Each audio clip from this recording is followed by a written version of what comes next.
Eğer bir insanı, bir şeyi gözünde çok büyütüyorsan, demek ki bir şeyleri de, birilerini de gözünde çok küçültüyorsundur ve küçümsüyorsundur.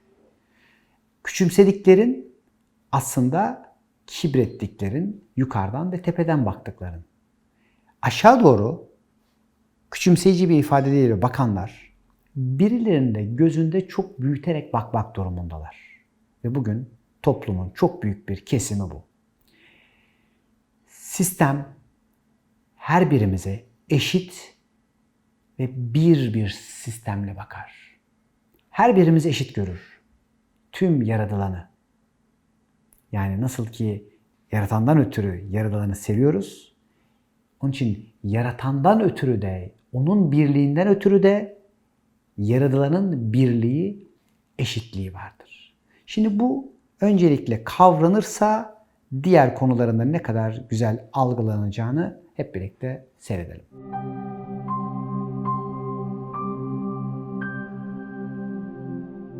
Herhangi birimiz bedeninde bir hücrenin, bir zigotun, spermle yumurtanın birleşip trilyonlarca hücre dönüşümünden ibaretiz. Yani bir tane hücreniz vardı ama bunlar çoğaldı. Gözü de, eli de, tırnağı da, kalbi de, bağırsakları da o bir hücrenin içerisindeki bilgi meydana getirdi. Fakat çeşitlilik arttığında biz seçimler yapmaya, kayırmaya başlıyoruz. Ya benim göz hücrem o kadar kıymetli ve o kadar önemli ki gözümle görebiliyorum. O kadar çok şeyi renkleri algılayabiliyorum, şunu yapıyorum, bunu yapıyorum. Oysa ki diğerleri ne yapıyor diye zannedebilirsin. Ya da birden ayırıp göz çok kıymetli, bak beyinde bu kadar çok fazla yer teşkil ediyor. O kadar önemli ki sinirlerin en önemli organıdır, şudur budur. Bir sürü bir şey söyleyebiliriz. Tamam da bu birin bir ucu, birin içindeki bölünmelerin bir ucu olarak göz var. Ve bütünün bir parçası sadece gözlerin. Oysa ki kulakların daha mı az değerli?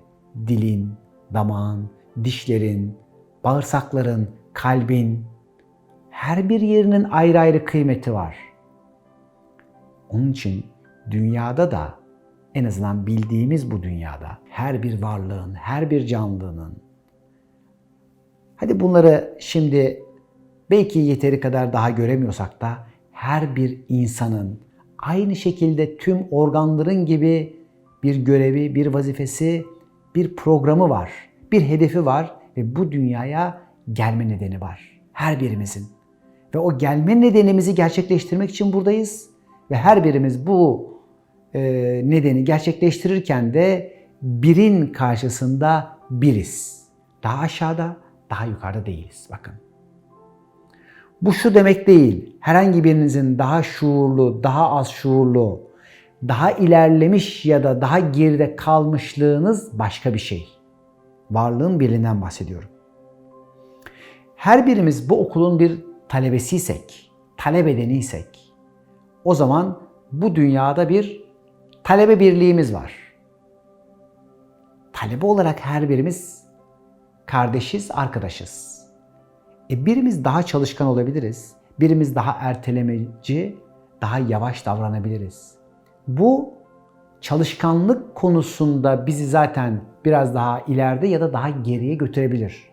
Yine bu birliğin içerisinde herhangi bir ayrım yapmaz. Yani senin gözlerin çok daha iyi görüyor diye, kulağın az duyuyor diye kulakta kalsın demezsin, o kulakta benim kulağım dersin. Onu daha iyi duyurabilecek, daha sağlıklı olabilmesiyle ilgili çabalarsın. Eğer onu önemsemez kenara koyarsan da o az çalışan yer senin canını birazcık acıtabilir. Sana bedende herhangi bir organın zarar verebilir. Sürekli diyelim ki akciğerlerini yüklenip sigaraydır, kirli havaydır vesaire birçok şeyi eğer oraya yolluyorsan doğal olarak da akciğerler beni bu kadar görmezden geliyorsan ben de birazcık beni gör diye bazı eylemler yapabilirim diyebilir.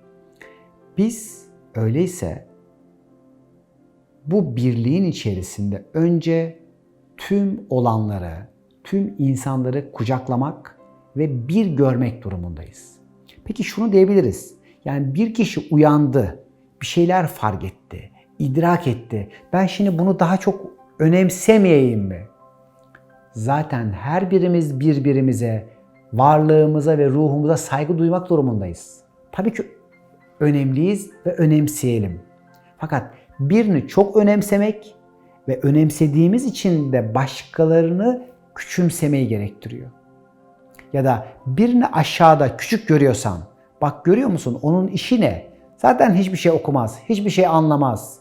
Sen ne işe yararsın? Hatta sen şöyle kötü şeyler yaptın, böyle suçlanacak davranışlar yaptın dediğiniz an varlığın birliği ilkesine karşı gelirsiniz.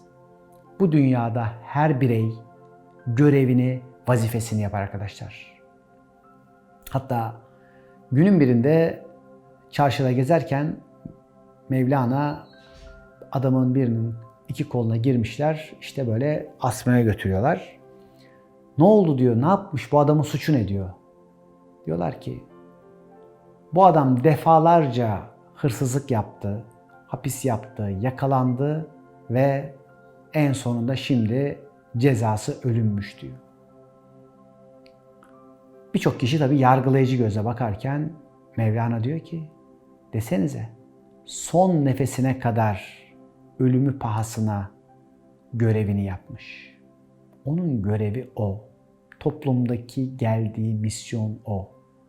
Bu onu affetmek anlamında bir şey değil. Yani o zaman madem ki görevini yapıyor bunu serbest bırakmak anlamında bir şey değil. Kanun da görevini yapacak tabii ki. Fakat onun görevini yaptığı hali gören göz olmak önemli. Yani aşağıda değil. O şimdi bu görevi yapıyor. Ama kainatın sonsuz ilerleyişinin içerisinde daha birçok görev yapacak. Yapacağız. Her birimizin bir sürü görevleri var. Düşünebiliyor musunuz bu sonsuz kainatın içerisinde sadece 1 yaşına kadar yaşamak için gelip gitmek mi var? Ya da sadece belli deneyimlerle bir yerde, bir alanın içerisinde mi kalıp gitmek var diye düşüneceğiz. Her birimiz sonsuz varlıklar olarak, sonsuz evrenlerde, gezegenlerde ve dünyalarda doğacak insanlarız. Doğmuş varlıklarız. Onun için bizden milyonlarca yıl daha ötedekiler bile bizi küçümsemezken, bizim kendimizi başkalarından daha yüksek gören taraflarımızdan sakınmamız çok önemli. Bu bizi bir taraftan kibre, bir taraftan da aşağılık duygusu ve komplekslerine götürebilir. Ve aşağılık duygusuna girenlerinizin birçoğu kendilerini yetersiz ve değersiz hissettikleri için zamanı, bedeni, hayatı, sağlığı, bilgiyi ve ruhu saçan ve saçmalayan olma ihtimali de olabilir. Onun için bu birliği kabul edebilmemiz, yani ne aşağıda ne yukarıda her bir tanesinin bizimle aynı platformda bir şekilde görmemiz çok önemli. Bir kişi bilgi veriyorsa saygı duyarsın. Sana yardım ediyorsa saygı duyarsın. Güzel bir aktarımı varsa, bir şifası varsa saygı duyarsın, teşekkür edersin, şükredersin. Ve helalleşecek durumlarını yaparsın. Ama senden daha yukarıda değil. Hiçbir bilge de senden daha yukarıda değil. Sen biliyor musun ki bir adım sonra nerelere gideceksin? Bir rüyayla uyanıp neler yaşayacaksın? Kaldır o engelleri. Aşağının da yukarının da. Bu dünyada var edilmiş, var olmuş olarak, var olmanın kıymetiyle burada bulunan olarak gerçekten şükretmek durumundayız. Şükürler olsun ki varız ve bu var olmanın kıymetini bilen olalım. Var olmanın kıymetini bilen herhangi bir canlıyı, herhangi bir eşyayı aşağıda görmekten uzak durur. Çünkü bu tekamül dünyasının içerisinde her bir nesne, her bir atom, her bir zerre ve eşya bu tekamülün bir parçasıdır. Öyleyse selamlaşırız. Bizimle selamlaştıkları gibi. Çok yukarılardan ve aşağıdan olanlar bizle selamlaşır. Hiçbir zaman tabii ki aşağıdan birisi geliyor diye zorla onu aşağıdan yukarıya çekmezsin. Seni de birisi istemeye istemeye bulunduğun yerden daha yukarı çekmez. Ama talep eden bir üste çıkabilmek için her türlü yardımı, desteği almayı hak eder.